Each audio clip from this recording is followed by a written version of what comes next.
Hello everyone, welcome to my YouTube channel. For those who are new here, my name is Katarina. In today's video, I will be making a very simple card. I will be painting a starry night sky with a moon and pine trees. Let's start with the main supplies. I'm using here watercolors, brushes, watercolor cardstock, and for the stars, I will be using white gouache, but if you don't have gouache, acrylic paint should work too.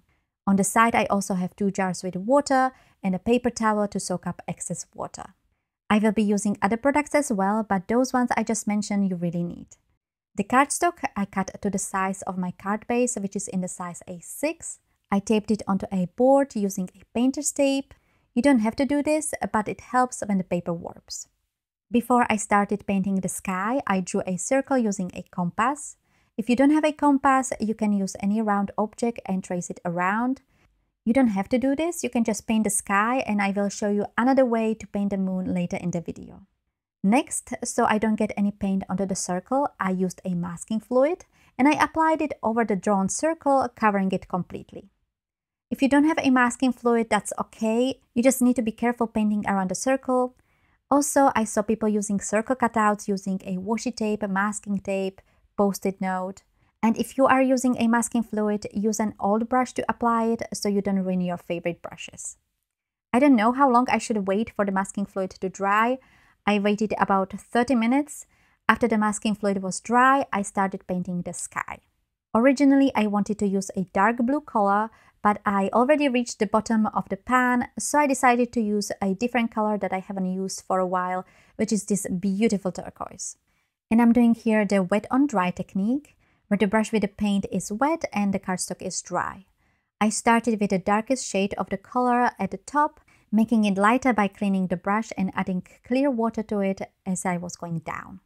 At the bottom, I also added my second color, which is this mint color, but you don't have to do this, you really hardly see it. You can do this with one color from top to bottom.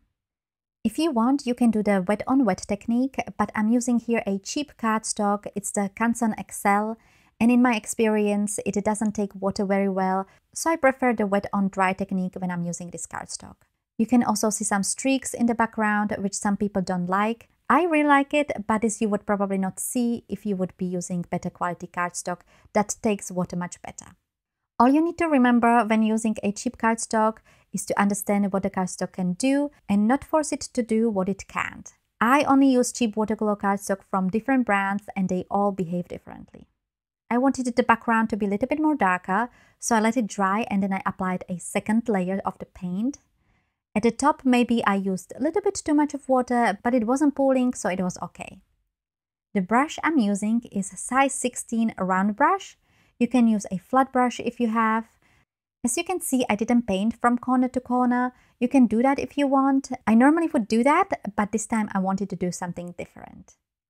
I let it air dry, but it was taking a little bit too long and sun was going down, not really great for filming.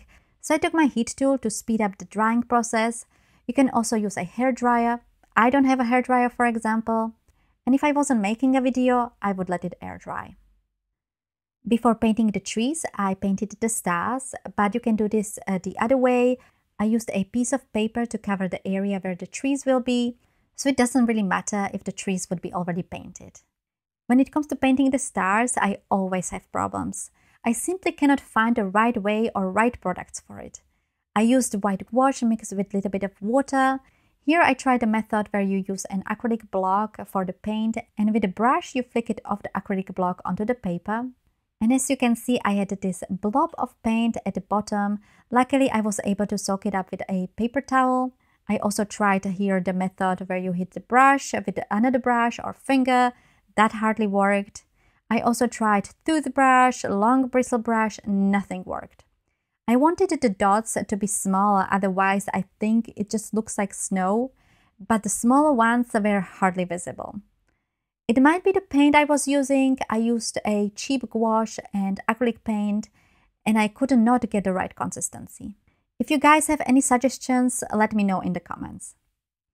After I was somewhat happy with the look of the stars, I let it dry for a bit before painting the trees. For my Christmas cards, I made a card where I painted this line of pine trees, where I showed you 2 ways of painting the trees. And while my preferred method of painting those trees was the second method, where I went zigzag from top to bottom, for these trees I prefer the first method where I painted the stem. I will leave the link to this video in the description below. This was a really fun project. I made various cards, not just for Christmas. The only problem was I'm not really good painting the trees where you paint the stem first. Here you can see my first tries. Not good. I really like the look of the pine trees that I see on Instagram, but I could not find a good tutorial. So I did a little bit of practice without any help, finding the best way for me to paint the trees. And while it's still not the look I saw others doing, I do like it. It is way better than my practice pieces and it resembles pine trees, which is very important. I have two ways of painting the trees. The way I painted the first and the third tree is I first painted the stem, and then doing tiny strokes, I painted the branches or needles. I'm not sure what the correct term is. I also found it helpful when I first painted a curved line going from the stem, and then I did the small strokes. Although at the top of the first tree it looks more like triangles, so make sure you give it a little bit of a curve when painting. And as I was going down, I tried making it a little bit more bushy and wider. You can also paint it without the stem, as I did here on the second tree. I like both methods, but I find it easier with the stem. Otherwise, I managed to paint the tree slightly tilted. My method is not the quickest, but it doesn't take too much time either. Also, I'm not really a fan of the brush I was using. It's a round brush in the size 4. Don't get me wrong, I really like this brush. What I found difficult was to do the little strokes. But I tried many different brushes in different sizes and different types, and this was the only one that felt the best. Which is another tip. Try different brushes to see which one feels the best for you. I will speed up the rest of the painting and play a little bit of music, and I will be back once I'm done.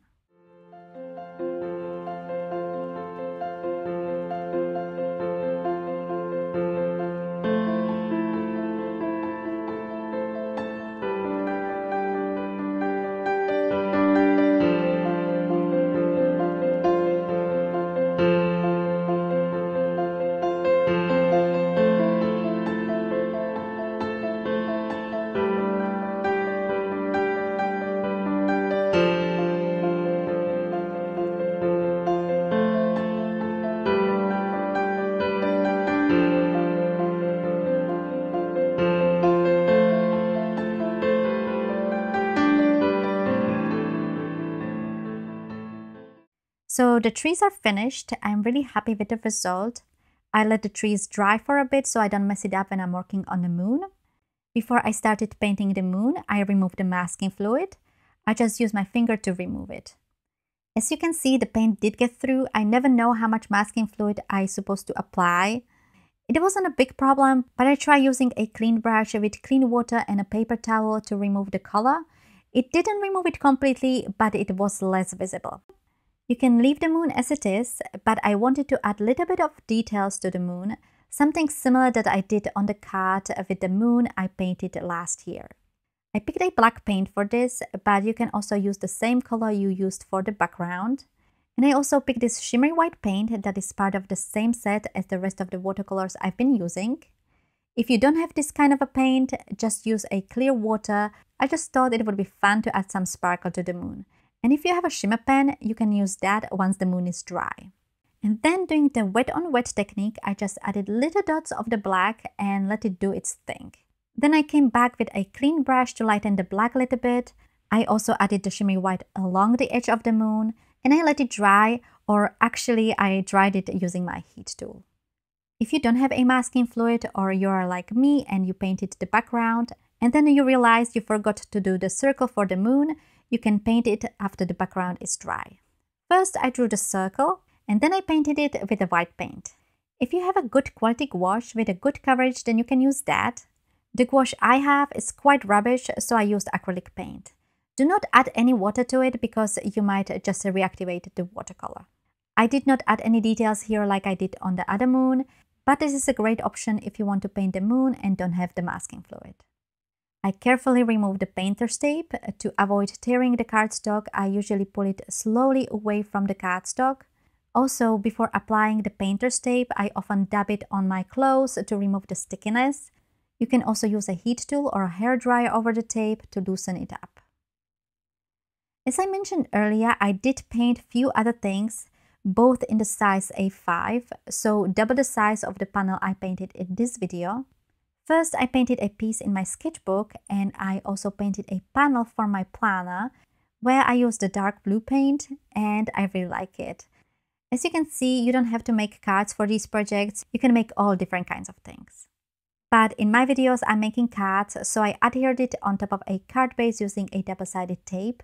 I used a craft cardstock for the card base, but you can buy these pre-cut and pre-scored. You can also buy watercolor cardstock in the size A6, so you don't need any paper trimmer. And if you don't want to buy card bases, you can use a watercolor cardstock that is in the size A5 and fold it in half. So the card is finished. I decided not to add a sentiment, but you can do that if you want. You can add embellishments, paint the sky in different colors. This is actually a simple version of this kind of scenery. You could add mountains, auroras, that is all up to you. I hope you enjoyed this video and will try painting something similar as well. If you like this video, I would really appreciate if you gave this video a thumbs up and subscribe to my channel if you don't want to miss any of my future videos. You can follow me on Instagram and Pinterest, and on my blog you can find more photos of the cards as well as the list of the products I used. For more inspiration, you can watch my video from last year where I painted a moon, or the video with the misty tree line with pine trees I made for Christmas. That's all for this video. Thank you all so much for watching, and I will see you in my next video.